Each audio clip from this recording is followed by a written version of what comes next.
Okay, we will continue our discussions on switched reluctance motors. We have already covered considerably in the earlier lectures that switched reluctance motor is also a variable reluctance motor with saliency in both stator and rotor. Number of poles in stator and rotor are different. The poles will have to be even. It is typically 8 by 6, 6 by 4, 4 by 2 and such combinations. And you know that stator will have windings wound on the poles. They are not distributed windings, they are concentrated windings, they are like coils, and two opposite poles will have the same coil. So, if a 8 pole machine will have 4 phases. So, the two opposite poles will be excited simultaneously. Then the rotor will have no windings. All the heating will be in the stator, mainly I square R loss, and of course, a little core loss because there will be fluctuating flux in the core in the stator. There is very limited heating in the rotor. Therefore, that way it is because there are no conductors on the rotor. So, no heating on the rotor, right. So, the principle of operation is you go on switching the different coils. So, that the magnetic axis of the stator will go on changing with time as you switch the different windings.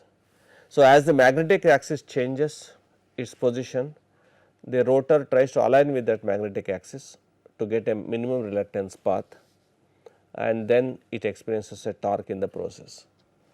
At any time invariably one coil is excited, and therefore, there is a torque due to each of the coils. So, net torque, average torque will be the cumulative effect of the torque produced by different coils energized. So, we identified that inductance variation in space is critical. Each coil will have a inductance varying depending upon the rotor position. As the rotor is aligned, it will have a minimum inductance. When the rotor is unaligned, it will have a maximum inductance. And we also know that in the case of minimum inductance or aligned, the magnetic path invariably gets saturated. So, there will be saturation seen in the magnetization curve. When it is unaligned, there is more air, therefore, there will be less saturation. So, it is more linear. So, you will have a family of lambda I curves from unaligned to aligned positions. Okay. And we know that torque is proportional to I square into dl by d theta, right. So, it does not depend upon what direction you pass the current, it is I square. Therefore, torque is proportional to I square, that is where the I is the current flowing in the coil, and dl by d theta is the inductance gradient or variation of inductance with space, and dl by d theta must be positive to give you a positive torque.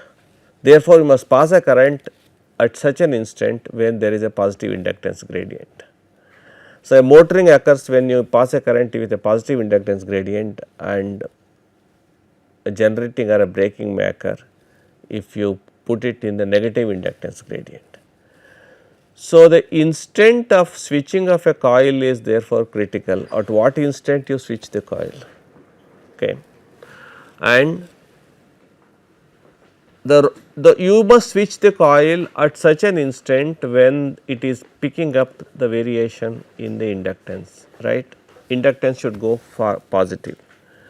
Therefore, you must sense the rotor position, and at appropriate rotor position you must switch the respective coils.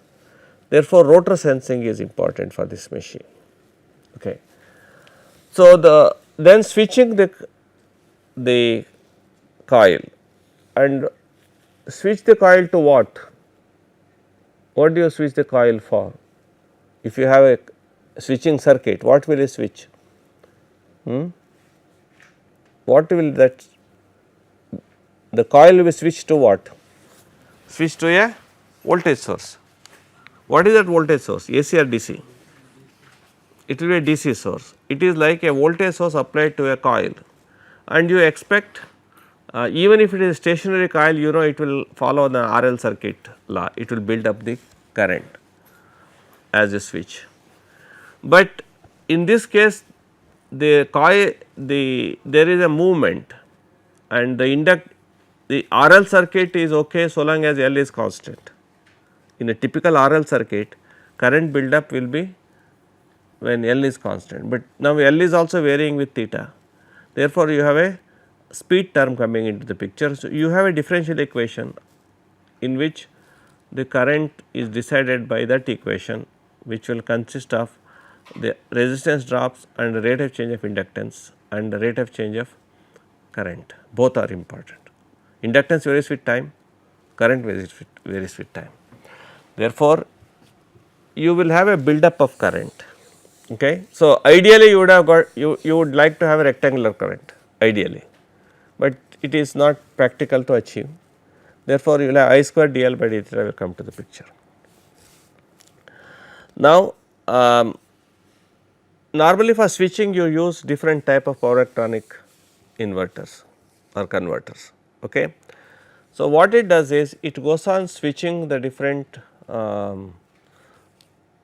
transistors to the respective coils to the DC source, right.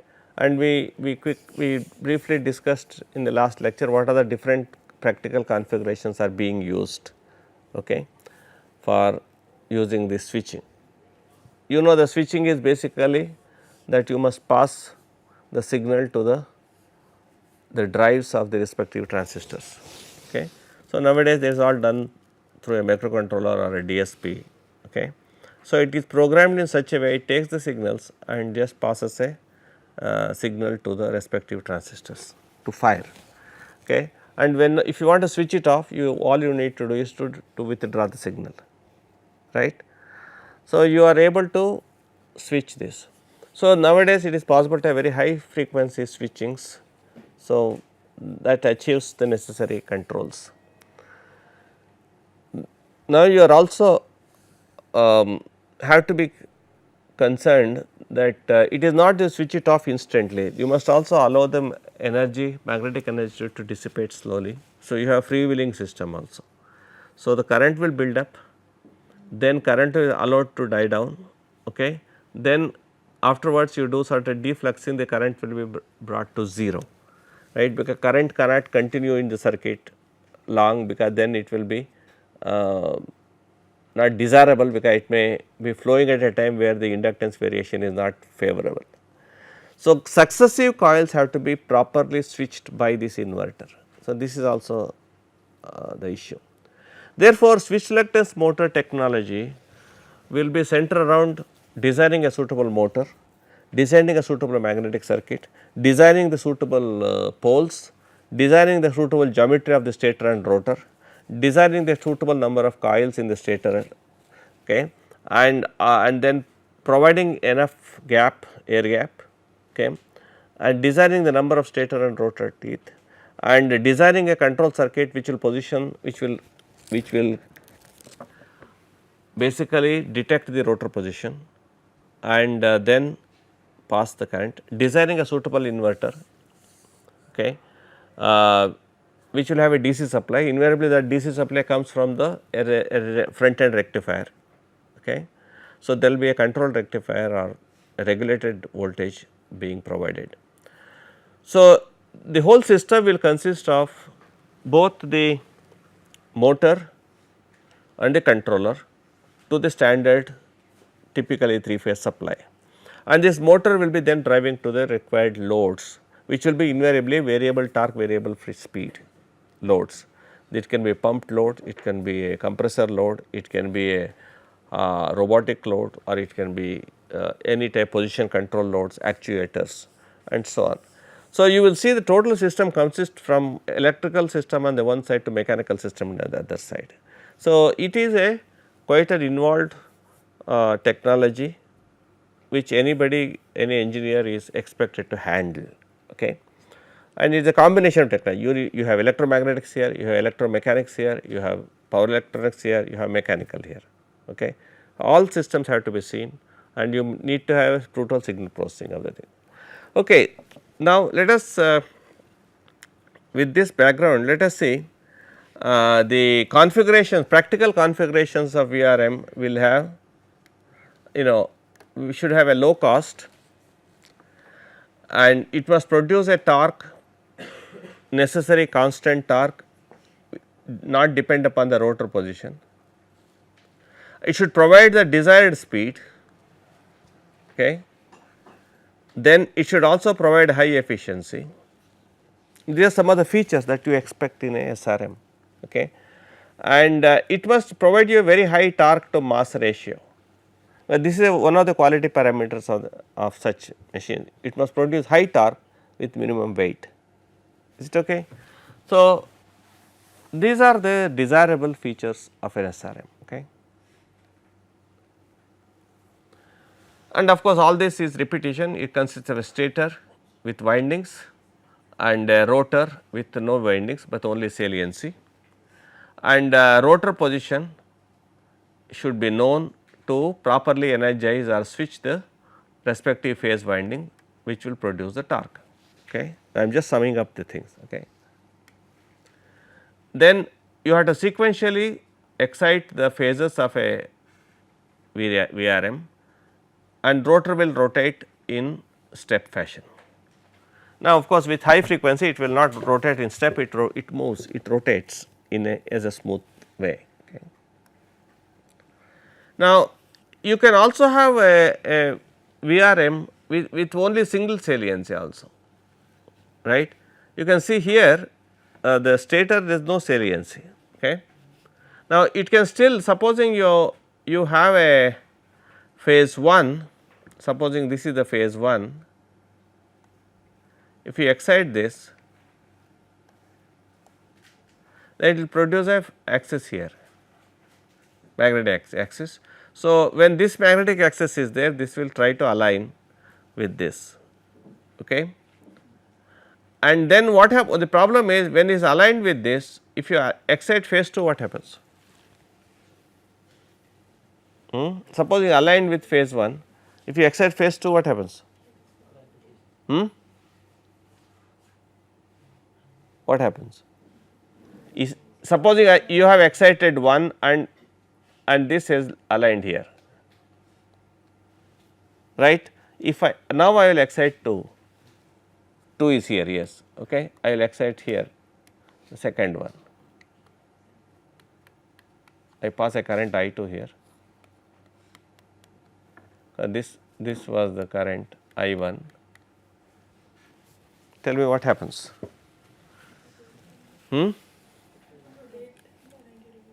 By 90 degrees will it rotate? Huh? No. For that? If it is perfectly designed Symmetrically, then it won't. If there is a 1 degree error, it is 1 degree error it will. Huh? There is a magnet which is lying here, excite this, right. So, there is a problem here. Do you conceive this? If it is totally symmetrical here, so it is a magnet which is lying here, the rotor is lying here. It has nowhere to go. If you excite the second one, it will experience the equal torque on either side of the rotor bar, right. So, it has no way. If it is little inclined on one direction, then it will go either this way or that way. It can go down or it can go up. So, if you really want to work this system, what you should do? So, you should, so supposing if it is 1, then you just excite 1 2, then 2, then again 2 1, like that. That means you should have a combination, so that there is a magnetic axis which will move at 45 degrees. So, there is a 45 degrees switch step. Is it clear? In this machine it cannot be a 90 degree step, it can be 45 degree step. So, it can be in this position when both are excited, then you de-energize and you excite, it will come here, then you again both it will come 45 degrees like that. So, you will have a way to rotate this, right. And of course, this is doubly salient, here there is no problem. If it is doubly salient, so you have a this is a 4 by, it is typically a 4 by 2 system. And if it is the rotor axis is here at this position with reference to this. So, it depends upon, so if you excite 2, it will align with 2, if you excite 1, it will align with 1. Okay. So, you can again, of course, I think here also the same problem. So, it will have to be 1 or 2 has to be excited, right. So, it is again 1, 1 2, 2, then 2 1, 1 etcetera. Here also angle is 45 degrees, right.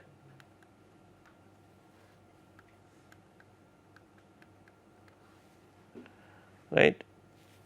I hope it is clear. So, there is another configuration, but your coil, see earlier there was only a coil which was housed in slots earlier, here it will be wound on poles. So, you have this coil, in fact these two coil, see this 2 coil here and 2 coil here must be in series, okay. Then 1 coil here, 1 coil here must be in series. So, it is as good as you pass a current through this I1 and then it can come here, okay, then come out here. Is it okay? They are connected in series, right. And similarly, you can have the coil 2 which can enter here, come out like this and again enter here and come out like this. Is it okay? So, you have these 2 coils in series and these 2 coils in series.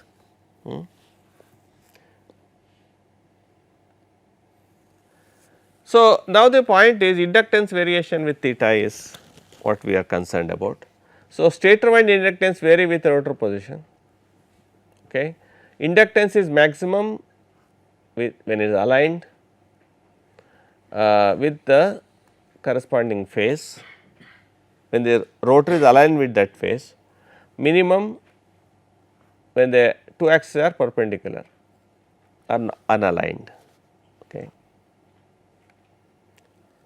So, if you for this machine 4 by 2, if it is singly salient,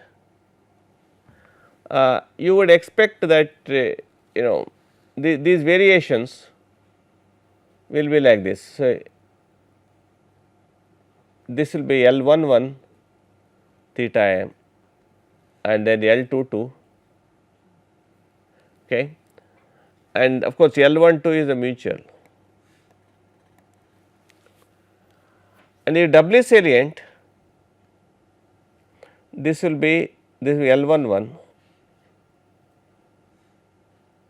which will go like this, and L22 which will go like this. You know that they are shifted by 90 degrees, is not it? Because naturally they are shifted. So, that is how it will vary the self inductance as the for rotor position, this is theta m.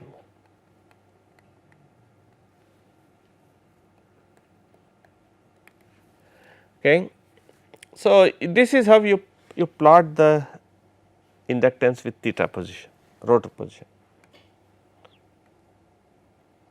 So, you can find out the flux linkage is lambda 1, lambda 2, you know the standard L11, L12, L12, L22, L12, L21 anyway, all are functions of theta into I, this is the lambda, lambda is equal to Li, is not it. So, we say lambda is equal to L into I matrix, okay. L matrix is a function of theta, and the naturally that whatever happens to 1 happens to 2 after 90 degrees, is not it. they are shifted by 90 degrees. Okay. Whatever happens to 1, that is L1 L22 will be same as L11, but the instead of it will, while L1 is a function of theta m, it will be L22 function of theta m minus 90 degrees. Okay. Then L11 theta m and L22 theta m are self inductances of 1 and 2, L12 will be a mutual between 1 and 2. Okay. So, we have the mechanical torque will be delta W field by delta theta m, is not it, and well W field is a function of I1 I2 theta. Okay. The stored energy will be a function of the winding 1 current, winding 2 current and rotor position. That is how much energy is stored in the magnetic field. Here the magnetic field is mostly in the air gap, you do not expect any energy to be stored in the iron. Okay. So, this is W field dash, we call it as co-energy, which will be L11 I1 square, L12 I1 I2 and L22 I2 square. I think you are aware of this from the basic principle of electromechanics, right. Then mechanical torque will be a partial derivative of this, means during this period currents are not changed. Partial derivative means what? By mathematical definition, partial derivative means you derive it partially with reference to one variable, keeping the other variables fixed, not altered. Okay. Therefore, mechanical torque will be I1 square dl11 by d theta, I1 I2 dl12 by d theta and I2 square dl22 by d theta, right. So, it will be the, as you said, the inductance gradient is now important parameter for producing the torque. Okay. So, for doubly salient machine, dl12 by d theta is 0, okay, and mechanical torque is basically dl1 by d theta and dl22 by d theta. Okay. So, that is same as this. So, this is the torque developed in a doubly salient machine. So, therefore, the torque depends only on the magnitude of the phase current and not on their direction. So, we now have an expression for torque for a doubly salient machine, which will be basically sum of the I1 square and I2 square. So, the electronics which supply the phase currents can be unidirectional, right. You do not have to bother about the reverse currents. Current will be flowing only in one direction, right, in every coil. It will build up the currents, it will come down and so on. Okay. So, each switch need to handle only currents in a single direction. So, you have a simplification of the switch, it is unidirectional switch. Okay. This means the motor drive requires half the number of switches that would be required in bidirectional drive. Supposing there are drives which are bidirectional like inverters, then you require 2 switches, one on top, another on bottom. One for forward direction of current, another for backward direction of current, you need to. So, here it is reduced by half. Okay. Now, this is also another interesting variants of the VRM. Okay. This is this way it is called a castellated VRM, because you see this looks like a castle.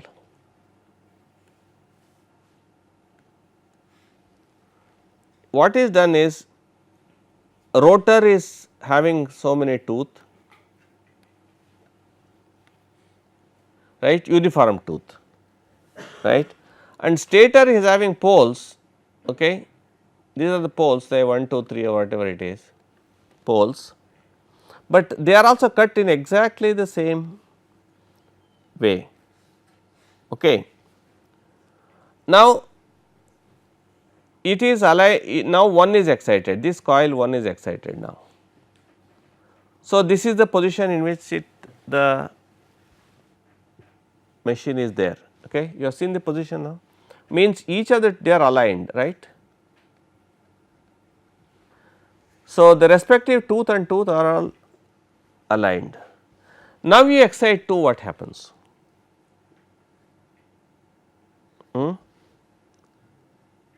This angle is beta, okay. Each of the slot and tooth angle is equal beta. Tell me what happens now? If one is de-energized and 2 is energized, anything happens or nothing happens? Huh? What happens? 2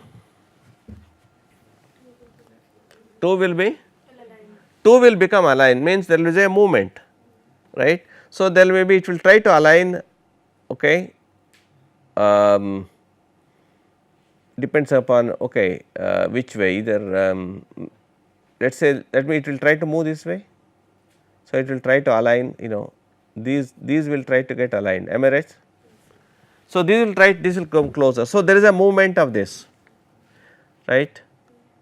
Then again next you, but then that movement is small, this is not moving by a pole, but it is moving by a slot, right. So, by this way, you can see that it is a smaller movement, okay. So, you may be, if you want like robots etc., where you get high torque and small movements, these such systems can be thought of, okay. In fact, even your cloth, the motor in your watch is also a sort of reluctance principle, incidentally, okay. It has to move 1 step per second, okay. That is what it is. It is a reluctance mode, right. It is a quartz which will, that cell is going to have the signals to go, okay. And next this may get aligned, okay. Is it okay? So, you will see this castellated VRMs will have a movement which is smaller, okay, by this amount, okay. Supposing you have a 6 poles and 4 tooth per pole, we have 4 tooth per pole, 4 teeth per pole. So, there will be 28 rotor poles, okay. Now, in such a situation, each stator pole has been divided into 4 sub poles, each stator pole divided into 4 sub poles by addition of 4 teeth of width, this is beta, that is 45/7 or something, okay. The same tooth slot spacing is chosen for the rotor, resulting in 28 teeth on the rotor, okay. So, with this we have a subdividing stator and rotor into teeth is known as castellated VRM. So, beta were chosen so that when the rotor teeth are aligned with those of the phase 1 stator pole, they are not aligned with those of phasor 2 and 3. So, you can see how much angle will be there, you can calculate.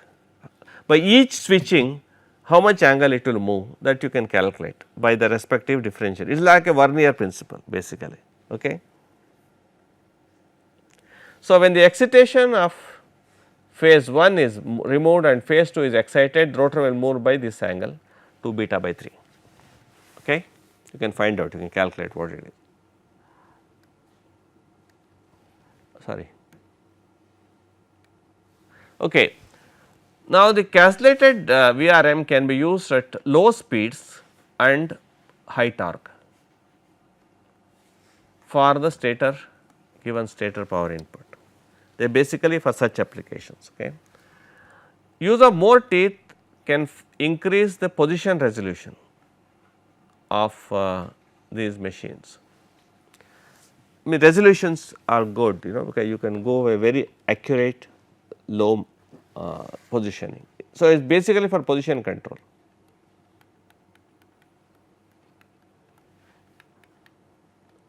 This is a requirement in several applications like robotics, mechatronics, machine tools, etc. Okay.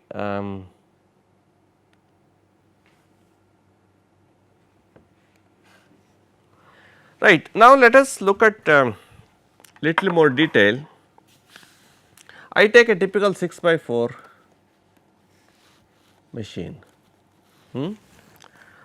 and 6 by 4 machine,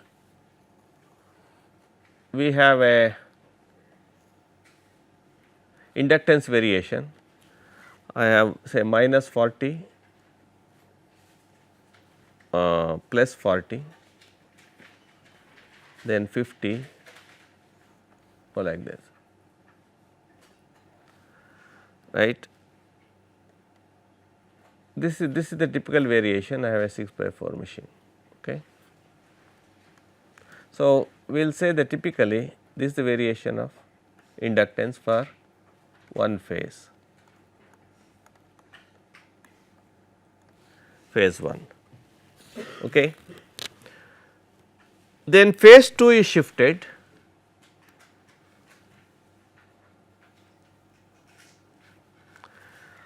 okay, by 30 degrees. Okay.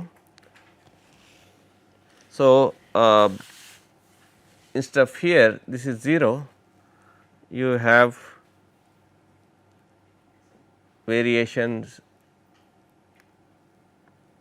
say from okay, this is 0, then 10, sorry 20, it is not very this thing, and it goes up to say 60. Each one is,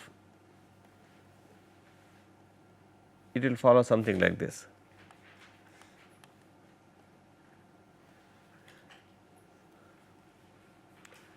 And similarly, you have from whatever was happening here, it is happening after this 60 degrees here, and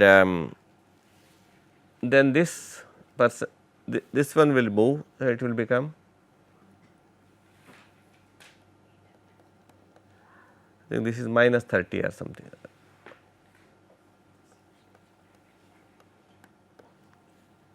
Minus 30 and okay, I think it's minus 70 or something.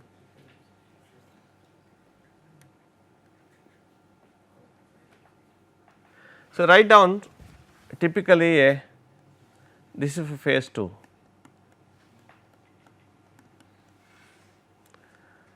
And similarly for phase 3, I mean it is a shifting by 60 degrees basically. Okay. Phase 3 will be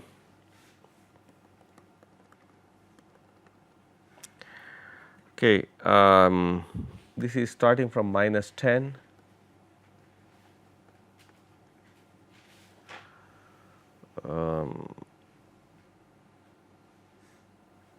to plus 30 or something.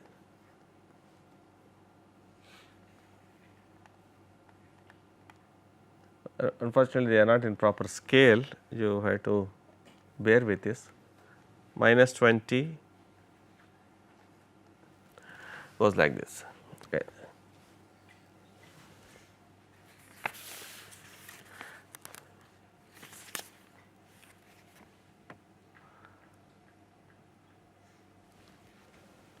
Okay, each one is 40 degrees, minus 20 it goes to minus 60 or something.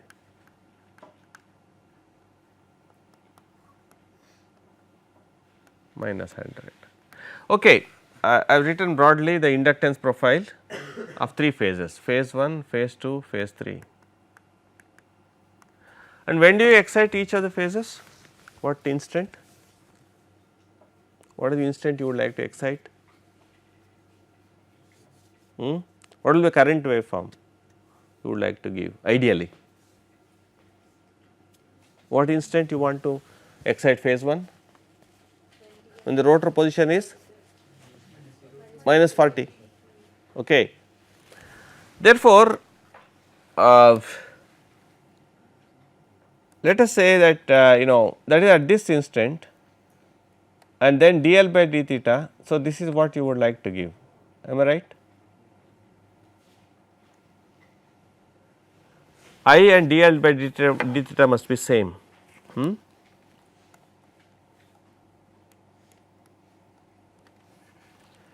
and which what time you will excite this, you would excite something like this, no, here and maybe here, okay. Is it okay? You would like to excite it here, right, and that will, so this will also be dl by d theta which is also proportional to torque, right. And similarly you can say this third one you will excite somewhere here,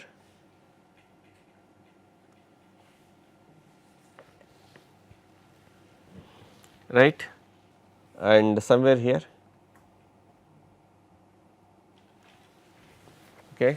This will be the, so you can say this also T1, T2, T3. After all, this is the torque that is experienced by the rotor, right. Okay. Now, what will be the net torque now? If this is the, after all, this is with reference to different position to experience the different torques. So, what will be the net torque?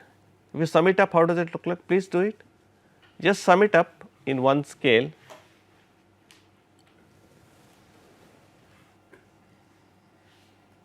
So, you may find that there is a will it be continuous? It will be continuous, okay. Let us say how will it this be, supposing this is somewhere it is coming here, but there are some overlap periods where there will be a peak here, is not it, and again you know then this there may be some peak here, okay, right, there may be some peak here like this. So, you will find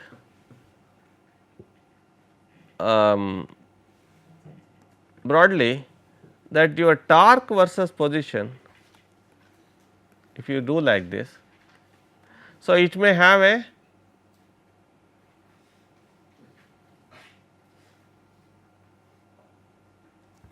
is not it, this will be torque versus theta, right. I mean just a demonstration. What does it imply? There is, what does it imply?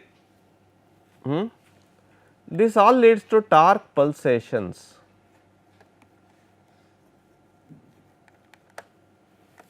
You will notice there is a torque pulsations, right. So, ideally what you should do is you make sure there is no overlap.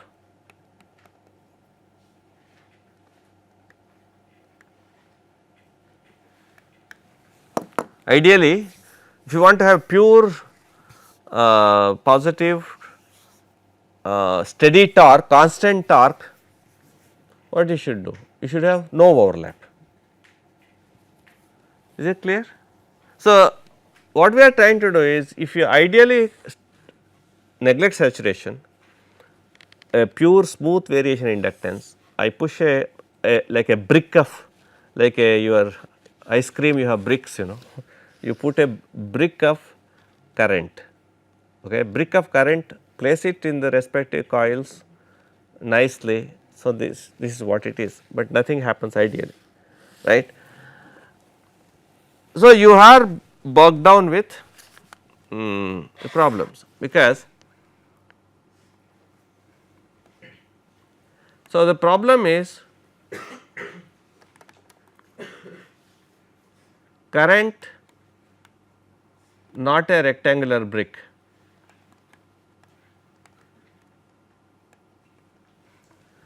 right, current does not go like that, okay. So, how does, you know, invariably your current will be, what will the current be? You know, if you only apply a voltage, so you would expect your current will go like this, okay, when you apply a voltage, then it will freewheel like this for some time, then you do defluxing and it may again go like this. So, this will be the thing, right. So, there will be a current in the coil beyond, you know, this. So, what time you have this on, what time you have off, what time you have the free wheel, again that matters. Sometimes what they do is they will excite it even before, this is the one option. Say if you want to pass a current here at this instant, is not it, then do not do it at this, but do it a little early, so that by the time it comes there is enough current which has built up. This is also one of the things. So, it is a lot of intelligent strategies we have to think of in exciting the coils, right. So, therefore, the inverter logic is important. Is it clear? So, that means what time you switch the transistors or the switching devices, what time you switch it off is important. So, that there is a good amount of energy which is pumped in to the coil. I do not know what is inverter giving, it is pumping energy to the coil, is not it. Okay. Next issue, problem is you have the what is the governing equations.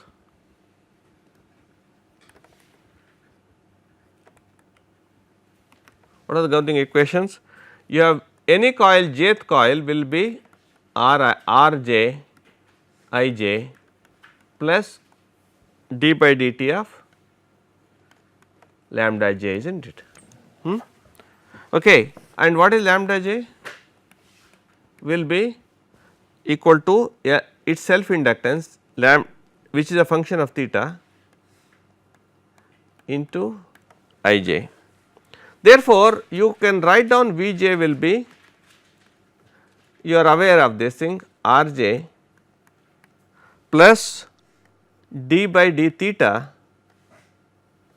of Ljj, okay, into omega m, the speed, into the current Ij plus its self inductance into d by dt of Ij, right. So, this is a governing differential equation, so you have to solve it, and you see the Ljj is also function of theta, is varying with theta, okay, and therefore, you need to solve this equation, okay. And then of course, then torque is half of I square dl by d theta, the developed torque. So, this after finding the current you find I square and also multiply with the respective dl by d theta, each are functions of theta and time. So, you have to solve these equations. So, normally nowadays numerical methods and you can use this some of these modules which are available, okay. So, typically if you solve any equation, suppose if say omega m may be constant, then there will be you have to solve for when V is switched, one equation, when you apply a V is switched. So, you have one equation, then V is off, then freewheeling,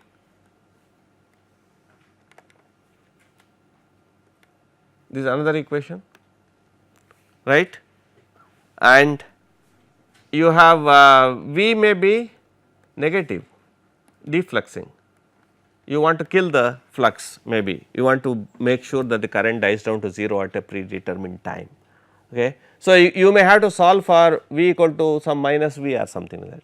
So, you have to have a equations to solve, because there are some numerical method examples given in the textbook. So, you can see that. So, typically you can have a picture of current which builds up,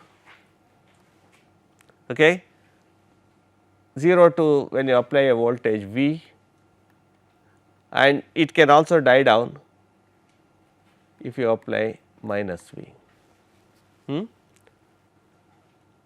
right. And one of the equation here, you can I1 will be some constant T divided by some constant K 2 plus K 3 T, some so many amperes.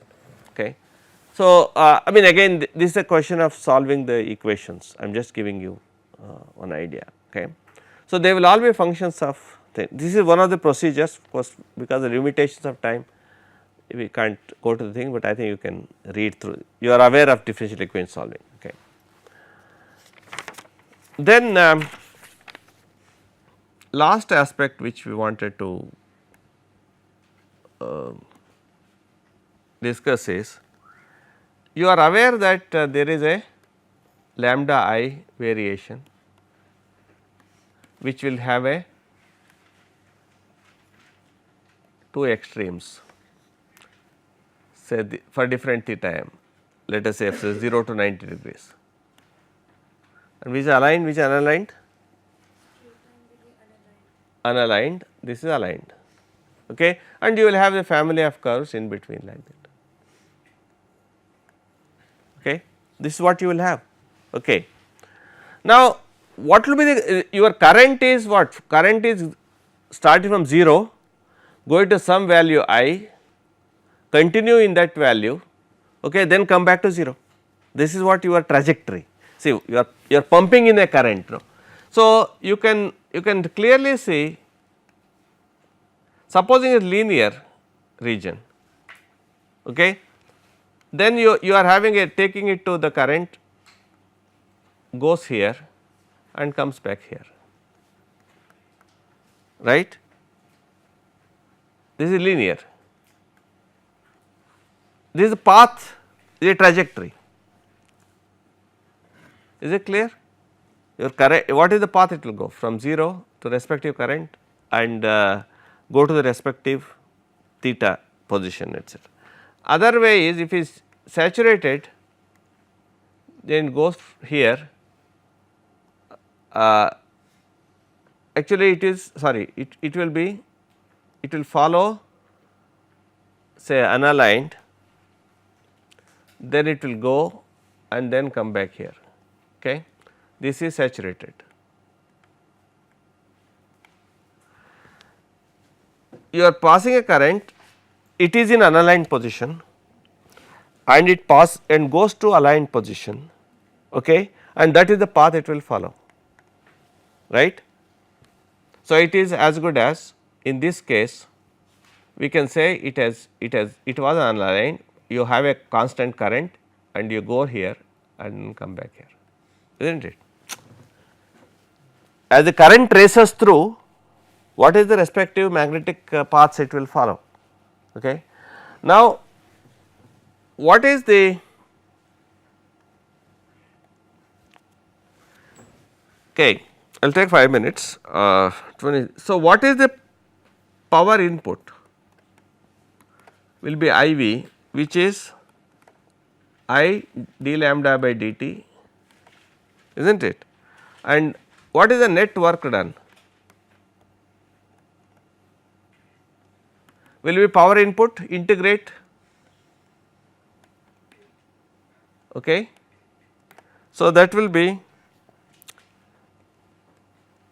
I d lambda, okay. So, in the this will be, this is the lambda, sorry, this is the lambda, this is I. If we integrate, this will be the net work done, this area. In the process, you have put in some power and that is the net work done, okay. Then what is the peak energy given by the inverter, which is 0 to lambda max, because peak energy is whatever it has already pushed into the maximum into I d lambda, okay.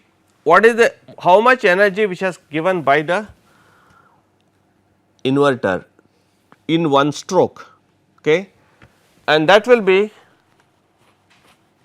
this whole, if you took the area, this is lambda max, this whole thing is the total energy, that is O A B C. So, O A B C O is the energy from inverter, okay, and O A B O is the work done,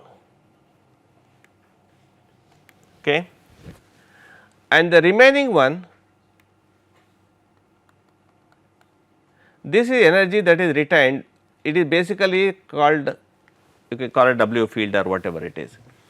This energy, that is O B C O, is the energy that is returned, okay. So, from inverter certain energy is given to the machine and then certain work is done, we neglect the resistance, okay, certain work is done, but this whole thing is, after all, when you have a magnetization demagnetization of the coil and iron, so it's a question of taking energy and giving back energy to the system, okay.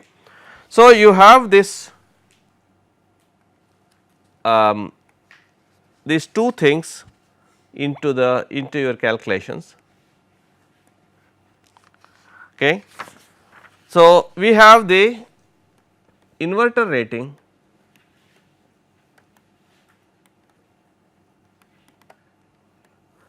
over the net output will be that area, total area W field plus W net over W net, okay. This is a quality factor. That means what should be the size of your inverter, because inverter has to give you the maximum flux, inverter has to give you the maximum flux and maximum current, right, and that is the size of the inverter, and what is the work done is what you have the net output of this, okay.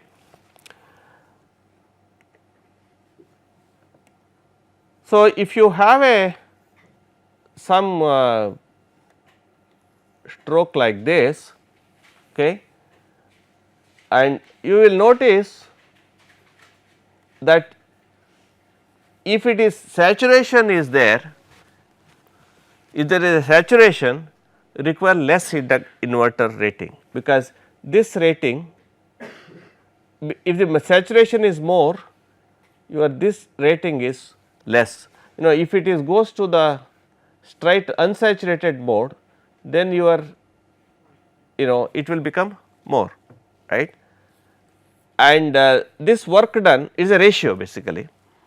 Therefore, the points that we need to understand here is what will be the ratios if it is saturated with unsaturated, okay. Therefore, the few points which I want you to note is,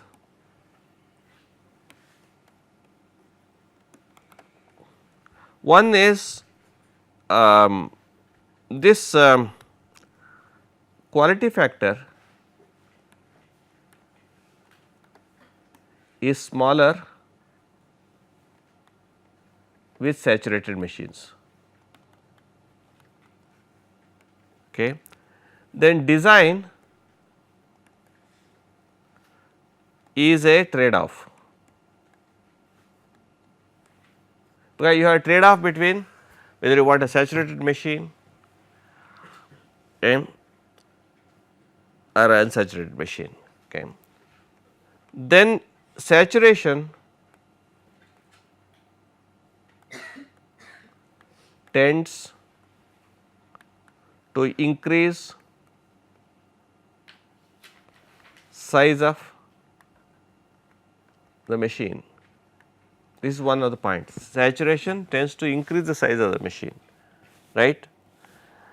Then high saturation needs low power inverter, lower power inverter, okay. Therefore, the to summary is,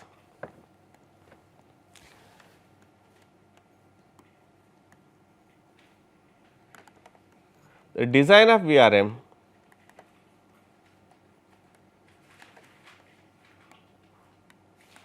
is a trade off between size,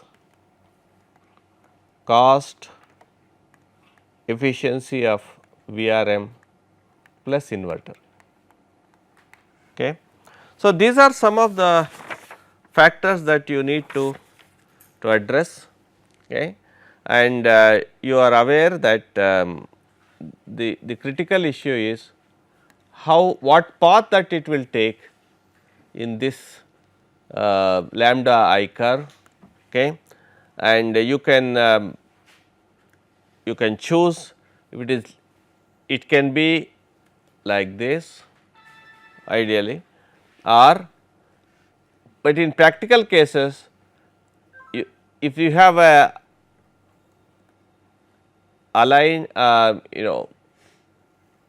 aligned and unaligned, in actual practice what the route it will take will be, it may have some current will not be constant. You please understand that current is not constant. So, it might follow some path, like this may be a practical path, because your current is changing with time even in the whole process, right. Therefore, your energy ratio is important, what we call it as energy ratio, okay, right. So, we will stop this. Of course, we can't cover everything on SRM in with a limited time. Whatever I have covered in this is only to give a gist of what are the salient issues of SRM. Of course, there are a lot of things you can refer to in the literature. Anyway, I request you to go through the books and get a better idea of the whole sequence. We will close it here. Thank you.